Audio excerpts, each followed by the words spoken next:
Value yang Eh, selalu yang harus ini ya, sem- semua bergerak by momentum. Kalau buat saya ya, semua bergerak by momentum. Waktu kita investasi, nggak semuanya mungkin bisa naik gitu. Tapi kalau kita pilih investasi yang tepat, contohnya, waktu harga minyak lagi jatuh, ada perusahaan yang untung, ada perusahaan yang rugi gitu. Ini seperti dua sisi mata uang. Uang itu seperti energi, dia nggak hilang, tapi dia cuma berpindah aja. Uangnya kemana? Jadi waktu kita mau mulai investasi, ujung-ujungnya kita harus berpikir ujungnya kemana uang ini bakal mengalir gitu.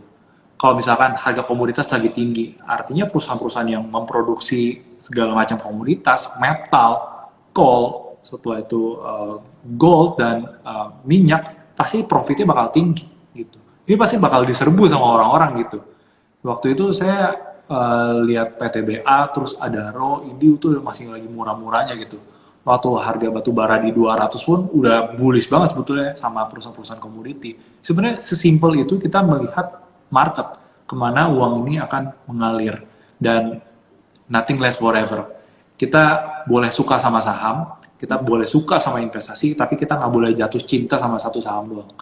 Karena uh, it's a business cycle gitu. Ada kalanya bisnisnya lagi naik, ada kalanya nanti bisnisnya tuh udah sunset. It's a business cycle gitu. Kalau zaman dulu yang diagung-agungkan adalah misalnya, kalau zaman dulu ya, ada industri, waktu tahun 1900-an itu industri, ya metal, ya perusahaan-perusahaan yang produksi iron, itu diagungkan sekali. Tapi sekarang udah biasa aja, manufaktur udah biasa aja gitu. Yang diagungkan yang lain gitu. Jadi intinya kita boleh suka sama saham, tapi kita suka sama satu saham, tapi kita nggak boleh terlampau cinta selamanya sama satu saham. Itu aja. Itu selama dia bisa make profit, dia bisa grow the business, itu boleh kita beli investasinya, kita bisa beli sahamnya. Tapi kalau misalkan udah enggak ya, kita harus tinggalin. Seperti itu. jadi pertama kita harus tahu momentumnya. Habis itu kita harus baca nih pergerakan uangnya mau kemana dan pastikan kita entry sebelum uang itu ngalir ke sana ya kan. Kalau Betul. uang itu lanjut ngalir itu udah naik tuh pasti. Sebetulnya Iya. sih ya, saya lebih suka waktu momentumnya dia udah mulai ngebreak gitu. Baru-baru ngebreak ya. Mm-mm. Ibaratnya kalau misalkan kita baca tren di market, kan ada waktu downtrend, atau lagi sideways, setelah itu udah mulai uptrend. Kadang-kadang saya nggak entry waktu lagi masa downtrend, saya nggak entry. Waktu masa sideways juga nggak entry. Kadang-kadang masa sideways, kita nggak tahu apa yang akan terjadi ke depannya. Saya bukan cenayang, saya nggak tahu apa yang akan terjadi ke depannya. Apakah The Fed akan naikin suku bunga secara agresif dengan menggila, akhirnya ekonomi kedam semua dan kita semua suffer, nggak ada yang tahu gitu. Waktu market jatuh, setelah itu sideways, bakal bisa jatuh lagi gitu. Itu terjadi tahun 2008. Waktu marketnya jatuh, orang pikir ini bakal rebound.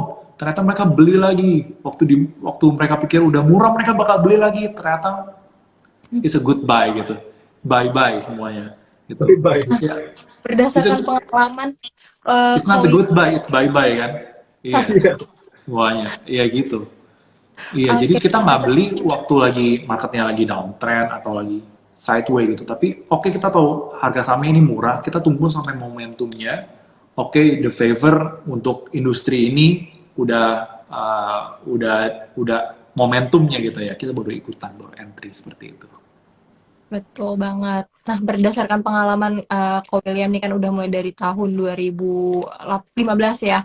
Kayak apa sih sebenarnya investasi-investasi yang worth it juga buat para investor muda gitu. Kebetulan juga ada salah satu penanya kita dari viewers ini kayak dia juga ngomong nih, nanya nih kayak menurut Ko William aset kelas yang cocok untuk masa pensiun 10 tahun lagi itu apa sih gitu. 10 tahun lagi ya. Tetap saham. Paham Saya ya. yakin tetap saham. Pasti saya pelajari saham karena saya menemukan dari zaman dulu sampai sekarang beberapa bisnis mati, tapi Hmm. dunia pasar modal dan capital market nggak pernah mati. Oke. Gitu. Sekali kamu kuasain cara berinvestasi di pasar modal, ini akan kepake sampai kamu tua nanti. Sampai Warren Buffett aja umur sampai dia udah agak geter-geter ngomongnya kan, Hmm. cari mager, dia ngomongnya udah agak-agak berat gitu kan, ya tetap kepake gitu. Once kamu kuasai, tinggal Oh, sekali aja kamu dapet, kuasai, ini bakal kamu pakai ilmunya sampai kamu nanti gitu. Gitu. Emang sekali buat kuasainya susah gitu ya. mm, Investasi apa yang boleh di hold sampai 10 tahun sebetulnya pasar saham.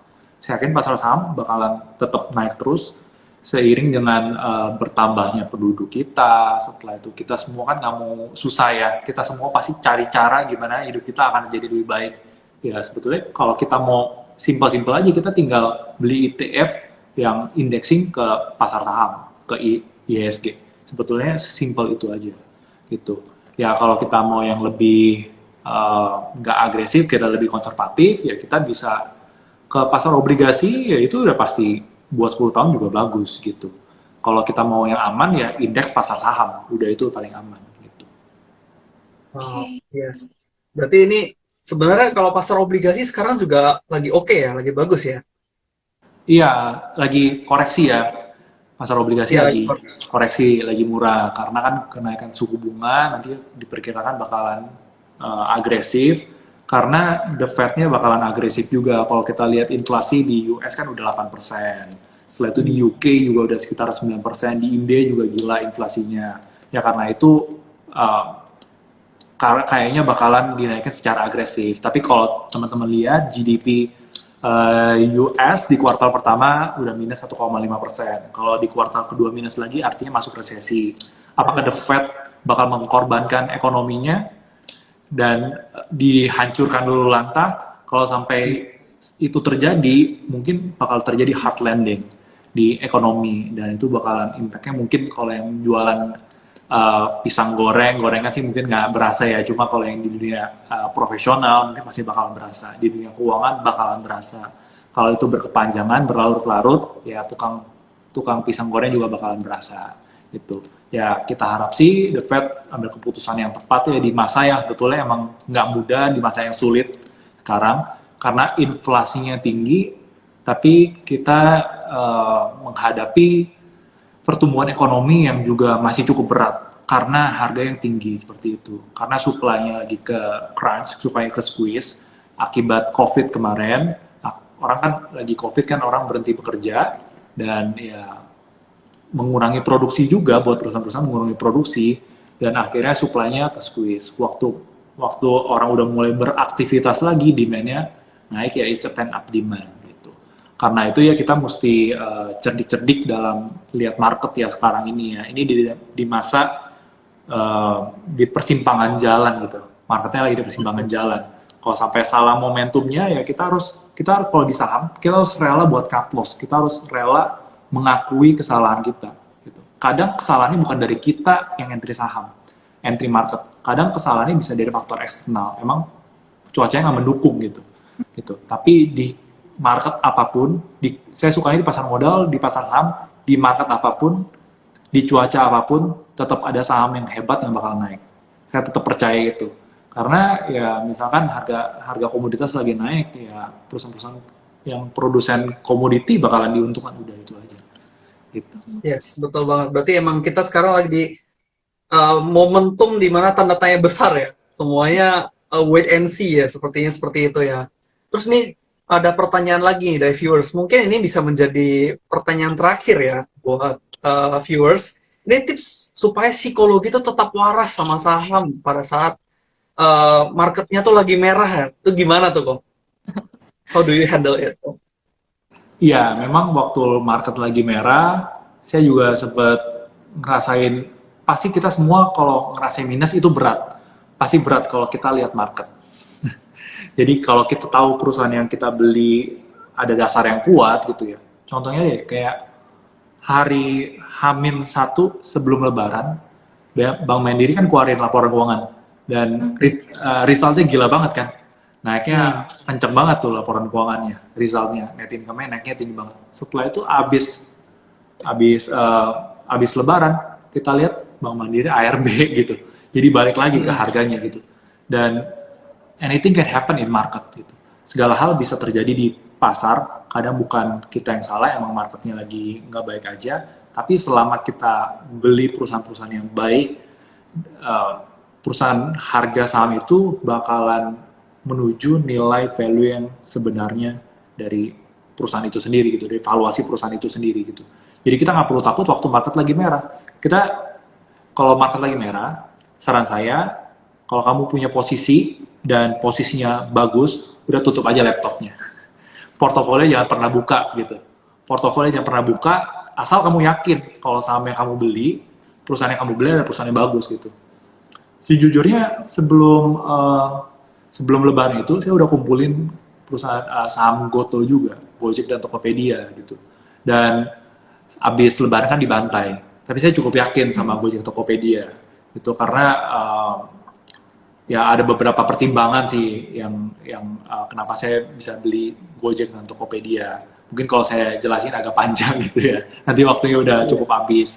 Cuma yang pasti Goto waktu di level-level kayak 200-an itu udah it's a buy sih sebetulnya. Gitu. Yes, betul banget. Wah, itu saya ketinggalan tuh. Momen-momen sempat di bawah 200 tuh sebenarnya. Tapi emang angka yang saya tuju itu nggak nyampe. Kayak sebel gitu. Langsung tutup Kalau laptop, udah pakai sementara iya, gitu ya kok. Saya justru sempat iya, floating karena sebelumnya udah entry bertahap, udah 2 kali 3 kali entry, masih jebol lagi bawah, tinggalin dulu. Jangan lihat portofolio, tapi saya yakin itu pasti naik gitu. Itu pasti yes, naik punya. Saya udah tahu kayak Telkom laporan keuangannya jelek. Ya mereka punya kepentingan yang besar, Telkom punya kepentingan yang besar buat Goto itu balik ke modal yang dia gitu. Betulnya gitu aja. Tinggal average kita ya napasnya kita bisa sampai berapa itu aja gitu. Kalau rezeki kan di tangan Tuhan ya. Jadi ya yang penting kita nggak ya untungnya kita nggak bisa yang sampai selangit banget gitu. Mungkin kita harus batasi lah. Kita nggak bisa tebak sampai the bottom of the market. Tapi kalau misalnya harga udah kita nilai udah nggak waras, harga yang nggak waras nih, harga udah deviasi udah terlalu besar ya kita bisa entry sebetulnya gitu. Oke. jadi ini emang buat viewers ya yang mungkin bingung nih ketika market lagi turun itu harus seperti apa ya kan. Tapi emang teman-teman di sini harus tahu ya, maksudnya tidak semua instrumen itu teman-teman bisa perlakukan sama. Oke, tidak semua instrumen teman-teman bisa perlakukan sama. Oh, lagi rugi ya udah ditinggalin aja nanti suatu hari nanti pasti akan naik gitu. Enggak ya. Jadi teman-teman harus ingat nih tadi kata Ko William tuh kita harus tahu dulu, kita harus yakin. Dan kita yakin itu dengan ada dasarnya, bukan sesuatu yang tidak berdasar. Jadi pastikan teman-teman semua itu punya dasar atas satu instrumen yang teman-teman taruh gitu. Teman-teman udah pelajarin luar dalam instrumen yang teman-teman taruh duit teman-teman ya. Soalnya itu kan juga uang yang kalian dapat dengan susah payah, uang yang sudah kalian terima dengan keringat kalian, sehingga kalian perlu lakukan riset, oke? Perlu lakukan riset, perlu lakukan mungkin lebih dalam ya risetnya, bukan cuma tanya-tanya orang gitu. Tapi benar-benar teman-teman punya satu keyakinan gitu dalam hal investasi. Oh iya, saya Oh, tambahin lagi. Kalau lagi merah seperti itu, benar Kak, intinya kalian harus tutup laptop karena tutup portofolio kalian, karena jangan sampai kalian udah tahu nih, ini sahamnya bagus, ini sahamnya pasti mantul. Tapi karena kalian lihat merahnya dalam banget, akhirnya kalian jual di posisi paling bawah. Itu sering terjadi banget. Karena, aduh udah nggak tahan nih, takutnya pikiran kita udah ngaco, pikiran kita udah kemana-mana. Ibaratnya orang lagi sakit, pikirannya kan kemana-mana ya, udah mulai ngaco-ngaco. Ya seperti itu juga kalau kita makin liatin berarti borok kalau kita korek ya makin sakit gitu loh gitu. Tapi itu ya kalau borok digaruk ya makin enak tapi makin parah makin sakit gitu. Ya ibaratnya kayak yes, gitu juga. Kalau portofolio kalian lagi merah tapi kalian lihat ini pasti naik nih. Kalau kalian lihat merah makin deg-degan mendingan tutup gitu. Nah, jangan sampai kalian jual di paling bawah setelah itu naik gitu. Itu bakalan merusak mental kalian. Betul. Nanti udah naik, udah dijual, nanti nyesel sendiri. Jadi makin stres lagi tuh kan. Iya biasanya setelah itu beli di atas. Makanya Udah CL di bawah beli di atas lagi gitu. Ya harga yang udah jauh banget gitu. karena udah ngerasa tapi untung. emang itu masalah semua orang nggak sih? Masalah semua investor. Iya. pas dipegang turun terus, ya kan? Pas dilepas, dia terbang ya. Merasa takut, kayak dunia mau runtuh, dunia mau berakhir, ternyata balik. Setelah itu, pas Iya. udah balik, FOMO. Waktu FOMO Iya. dibeli, jatuh lagi. Karena emang gitu kan, cycle-nya kan is up and down gitu. Yes, betul banget. Wow, thank you banget Ko William buat waktunya ya. Ini kita nggak berasa nih 1 jam nih. Jam. Kita bener-bener belajar something yang bener-bener apa ya, fundamental banget ya, sesuatu yang daging banget ya. Dimana ini saya juga nyatet beberapa prinsip gitu kan, dimana teman-teman mesti punya prinsip yang bener-bener firm sebelum teman-teman mulai berinvestasi. Teman-teman harus punya pengetahuan, teman-teman harus yang pastinya tadi aku tak tangkap ya, harus rajin baca nih. Kayak misalnya Ko William aja sampai sekarang itu masih baca buku setiap weekend. Bayangin tuh. Setiap weekend saya nggak tahu nih teman-teman di rumah ya yang lagi nonton saat ini, apa yang kalian lakukan pada saat kalian weekend? Ketika market lagi close, ketika market lagi libur, apakah kalian ikutan libur atau kalian malah curious ya, punya rasa penasaran untuk mencari tahu lebih dalam lagi tentang yang namanya market ini, karena emang market ini sangat luas dan sangat mungkin dari tadi yang diceritakan sama Ko William tuh ya, market itu ya gak jauh-jauh dari pasar obligasi sama pasar saham seperti itu. Seems like kayaknya berputar di situ-situ aja, tapi teman-teman perlu perlu banget untuk takes time untuk belajar bareng ya. Terus juga teman-teman bisa cari seperti Ko William, investor muda, atau juga ada HP Asset Management di kita sebagai teman berjuang kalian untuk berinvestasi. Karena memang dalam hal berinvestasi saya juga percaya ya, kita gak bisa berjalan sendiri. Kalau berjalan sendiri kadang-kadang kita gak paham, gak tahu juga ya kan. Kita perlu teman untuk bisa disiplin bareng-bareng nih untuk mulai investasi. So, buat teman-teman yang mungkin saat ini ya masih berpikir kayak maybe yes, maybe no, mulai investasi atau enggak, coba deh pertimbangin lagi. Oke. Kalau tadi dari ceritanya Ko William di awal, coba cross check lagi tuh. Kebutuhan kalian tuh seperti apa? Kebutuhan keuangan kalian seperti apa? Pastikan kalian berinvestasi itu dengan uh, ada dasarnya ya, teman-teman ya. Oke. Oke, sebelum kita tutup nih, ini kita ada beberapa pemenang ya, ada beberapa pemenang untuk pertanyaan terbaik. Tadi yang pertama itu ada Longki Delton, selamat ya untuk Longki Delton. Ada Kimi 7027, ada Sek Choco, ada Lemone Salty, ada Bangkit Prasetyo, dan drg.mz. Selamat buat para pemenang. Pastikan Instagram kalian tidak di private ya teman-teman ya. Dan juga nih buat teman-teman yang belum tahu kita ini siapa, kita ini dari HP Asset Management dan kita punya satu aplikasi yang namanya My Hero. Oke. Aplikasi ini apa? Ini adalah aplikasi untuk investasi reksadana. Jadi buat teman-teman yang tadi masih baru-baru banget mulai berinvestasi, masih bingung mau investasinya seperti apa, mungkin kekurangan waktu untuk berinvestasi, teman-teman bisa mulai dari My Hero. Nah, dan kita juga lagi ada promo tanggal 23 sampai 6 Juni. Promonya terbatas banget ya, teman-teman. Promonya itu Mayday, di mana teman-teman bisa dapatkan cashback hingga Rp500.000, teman-teman. So, pastikan teman-teman setelah IG Live ini, teman-teman bisa search di Google Play dan App Store untuk download aplikasinya My Hero. Dan Oke, jangan sebelum tutup nih, ya, dan jangan juga buat viewers di sini untuk tetap follow juga nih HP Asset Management dan Mahiro Indonesia untuk tahu tips seputar investasi lainnya. Dan ya jangan lupa juga tadi untuk download aplikasi kita. yes, follow juga Ko William dong yang pastinya. Ko William Prasetyo nih Oh. harus di follow nih. Teman-teman bisa dapat ilmu-ilmu yang bener-bener daging banget ya. Oke, mungkin untuk menutup sesi kita hari ini kok, mungkin ada last punchline yang bisa Ko William share kok. Pesan terakhir mungkin ya. Setiap Yes, pesan terakhir. Iya, Nah, palingan terakhir buat juga sih, kita teman-teman, tahu kan ke depan kita ada collab lagi ya kan. Punchline untuk sesi inilah. buat sesi ini pesan terakhir. Jadi buat Yes. teman-teman, kalau dipertimbangkan investasi atau enggak, maybe yes atau no, jangan pernah bilang no, only yes gitu. Karena investasi itu adalah hal yang wajib buat kita semua. Ya kalau kita nggak bisa investasi di pasar keuangan karena kita masih belum ada modal, ya at least kita investasi di leher ke atas, kita investasi otak dulu, kita belajar, investasi itu wajib, hal yang wajib buat kita semua.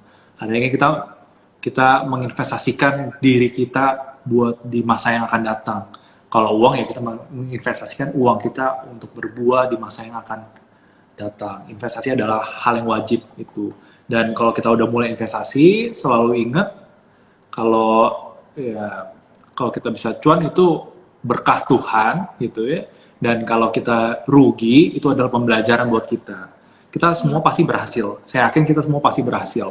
Kalau kita kalau kita melakukan sebuah action, kita pasti berhasil. Kita pasti dapat result. Kalau kita nggak pernah kita take action, kita nggak mungkin dapat result. Tapi kalau kita take action, kita pasti dapat result. Either itu resultnya result yang positif, atau kita salah gitu. Jadi kalau kita udah dapat result yang positif, ya kita keep going dengan cara itu. Tapi kalau kita dapat result negatif, artinya itu cara itu nggak boleh kita pakai. Gitu.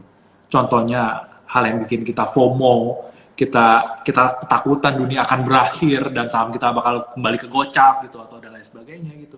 Ya itu adalah pikiran-pikiran yang sebetulnya mindset yang salah di pasar modal gitu. Kalau kita beli perusahaan-perusahaan yang baik, ya harganya bakalan kembali ke value-nya seperti itu. Asalkan kita make sure saham yang kita beli adalah saham yang baik gitu. Dan jangan FOMO, jangan ikut-ikutan orang, karena saya dulu juga sempat ikut-ikutan orang, jangan pernah ikutan orang, dan sejujurnya apa yang saya sharingkan, kalian juga harus olah sendiri, kalian harus screening sendiri gitu. Saya bukan Tuhan dan saya bisa salah gitu. Dalam analisa kita semua bisa salah gitu. Jangankan saya, Warren Buffett bisa salah, Bill Ackman juga bisa salah, baru cut loss Netflix 400 billion dollar gitu ya, besar sekali kan angkanya gitu. Ya semua orang bisa salah gitu. Jadi jangan bergantung sama orang lain, kita harus bergantung sama diri kita dan kita bergantung sama Tuhan gitu. Oh, oke. Tetap bergantung sama Tuhan ya teman-teman. Rezeki datangnya dari Tuhan. Oke, thank you buat Ko William, buat kesempatannya, buat 1 jam ini bisa sharing bareng di sini, bisa menjawab pertanyaan viewers di sini semua. Thank you banget kok buat waktunya. Thank you.